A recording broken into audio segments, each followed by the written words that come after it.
Hello. आज आपण बनवत आहोत सुक्का चिकन. हे चिकन तुम्ही चपातीवर किंवा भातासोबत खाऊ शकता. खूपच चव अप्रतिम येते. तुम्ही नक्की ट्राय करून बघा आणि आवडल्यास मला सांगा नक्की. एक कढई घ्यायची आहे, त्यामध्ये तुम्हाला घालायचे आहे थोडं जिरं, लवंग आणि मिरी यांना बारीक क्रश करून घ्यायचं आहे आणि तेलामध्ये घालायचे आहे.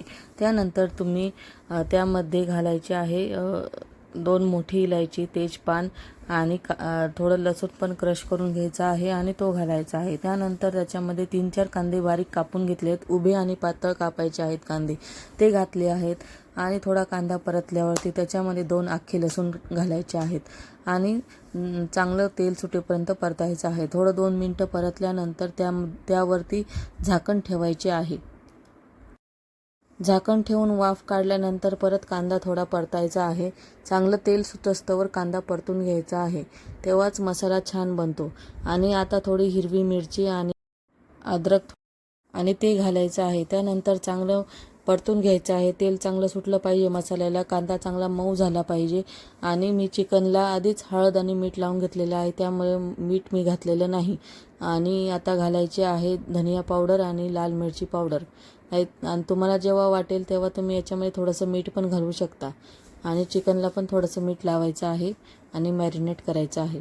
आता कांदा बघा किती छान रंग आला आहे. हे आहे चिकन. 1 किलोचं चिकन घेतलेलं आहे मी आणि ते कढईमध्ये घातलेलं आहे आणि थोडं परतून घ्यायचं आहे. आधी बिना पाण्याचंच, पाणी घालायचं नाही बिलकुल. मसाल्यामध्ये थोडं परतून घ्यायचं आहे. 5 ते 7 मिनटं चिकन परतून घ्यायचं आणि थोडं झाकण लावून ठेवायचं आहे. ह्या चिकन बनवताना जास्त पाण्याचा वापर होत नाही.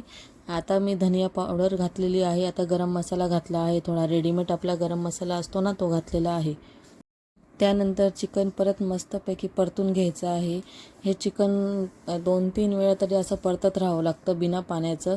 आणि नंतर त्यामध्ये गरम पाणी घालायचं आहे. पाणी जास्त घालू नये. त्यामध्ये मी 1 ग्लासच पाणी घातलेलं आहे, कारण की मला खूप ड्राय चिकन करायचं होतं. तुम्हाला जर थोडंसं पातळ हवं असेल तर तुम्ही त्यामध्ये थोडं जास्त पाणी घालू शकता. आणि आता मी कोथिंबीर घातली आहे आणि थोडंसं मीठ कमी वाटलं म्हणून मीठ घातलं आहे. आता झाकण ठेवून चिकनला आधी थोडं हाय फ्लेम ठेवायची आहे. नंतर मीडियम फ्लेमवरती चिकन 20 ते 25 मिनटं शिजू द्यायचे आहे. आणि हे बघा आता कसं चिकन मस्त तयार झालं आहे. एकदम ड्राय, पाण्याचा अजिबात अंश राहिलेला नाही. हे चिकन खायला इतकं टेस्टी लागलं, खूपच सगळ्यांना आवडलेलं आहे. तुम्ही करून बघू शकता हे चिकन. थँक्यू.